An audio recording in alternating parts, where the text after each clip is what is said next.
എന്നാലും പ്രിയ എന്നെ ചതിച്ചില്ലേ? ചതിയോ? Noon shock വരാന്ന് പറഞ്ഞെന്നെ വെറും വാസുദേവനാക്കിട്ട് ഒറ്റ പടത്തിന് വന്നോ? അത് ഒഴിവ് കിട്ടാഞ്ഞിട്ടല്ലേ? നോണ. എന്നിട്ടാ 4 വീട്ടിൽ ജോലി ചെയ്യുന്നത്. അത് കാശിന് അത്യാവശ്യമുള്ളണ്ടല്ലേ? കാശ് മാത്രം മതിയോ? സ്നേഹം വേണ്ടേ? പ്രിയ ക്ഷീണിച്ചു. എനിക്ക് സങ്കട പ്രിയ ക്ഷീണിക്കുന്നത്. സെക്സ് അപ്പീല് പോവും. ഷക്കീലൊക്കെ എന്താന്നറിയോ സെക്സ് അപ്പീല്? ഓ ചിരിച്ച്. ഈ ചിരിയാ മനുഷ്യനെ കൊല്ലുന്നത്. ഞാൻ പ്രിയ ഒന്ന് പേടിപ്പിക്കട്ടെ. പേടിപ്പിക്കേ? ആ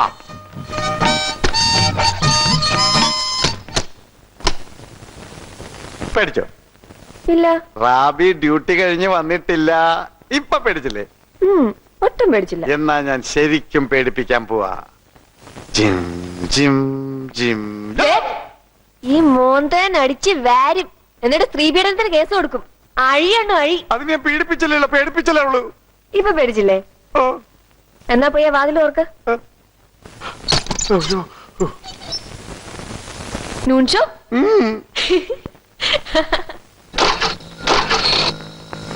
എന്താന്ന് ചവിട്ടും കുത്തുക ചെയ്യണ്ടല്ലോ. തന്റെ സ്കൂട്ടർ ചത്തോ? ഈ കുന്നം സ്റ്റാർട്ട് ആവണില്ല. എന്ത് പറ്റി? ഫോണിന്റെ കളടോ. എന്നിട്ട് ഇതുപോലെ വല്ല നല്ല സ്റ്റൈലാ ബൈക്ക് വാങ്ങ്. അല്ല താൻ പഠിപ്പ് നിർത്തി കേട്ടില്ലോ. പിന്നെ പഠിപ്പ് അങ്ങനെ ഫുൾ സ്റ്റോപ്പ് ഒന്നുമല്ല. ഈ വർഷം തൽക്കാലത്തേക്ക് പോണ്ടെന്ന് വെച്ചു. 9 വീടുകളിൽ പോണം. സമയം കിട്ടില്ല അച്ചോ. ഭയങ്കര ക്ഷീണം. തന്നെ ഞാൻ സമ്മതിച്ചിരിക്കുന്നു.